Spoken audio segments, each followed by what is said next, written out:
Here is a possible debate on inflation between a conservative and a liberal with social justice tendencies. Moderator: good evening and welcome to tonight's debate on inflation. On my left, we have a conservative debater, and on my right, we have a liberal debater with social justice tendencies. Let's begin with opening statements. Conservative: you may go first. Conservative: thank you. I believe that inflation is a serious issue that affects our economy and the well-being of our citizens. Inflation can erode the purchasing power of our money and make it more difficult for people to afford the things they need. I believe that we need to have sound monetary policies in place to keep inflation under control and ensure that our economy remains strong. Liberal: thank you.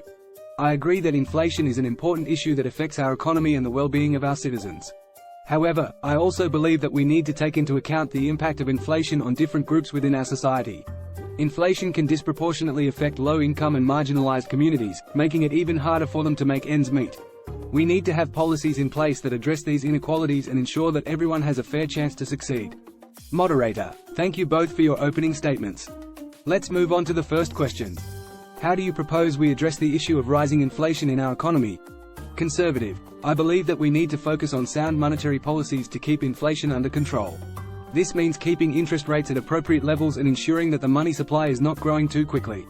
We also need to focus on reducing government spending and keeping our national debt under control. These measures will help to keep inflation in check and ensure that our economy remains strong. Liberal: I believe that we need to take a more holistic approach to addressing inflation. While sound monetary policies are important, we also need to focus on addressing the underlying causes of inflation, such as income inequality and lack of access to affordable housing and healthcare. We need to invest in programs that help low-income and marginalized communities and ensure that everyone has access to the resources they need to thrive. Moderator: thank you both for your responses. Let's move on to the next question. How do you propose we address the impact of inflation on low-income and marginalized communities? Conservative: I believe that the best way to help low-income and marginalized communities is through economic growth and job creation. By creating more jobs and increasing wages, we can help these communities to improve their standard of living and better cope with the effects of inflation.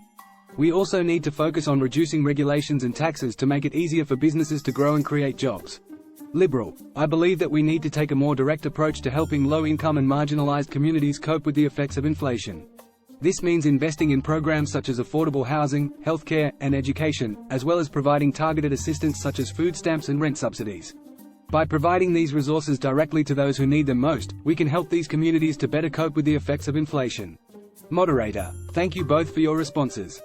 That concludes tonight's debate on inflation.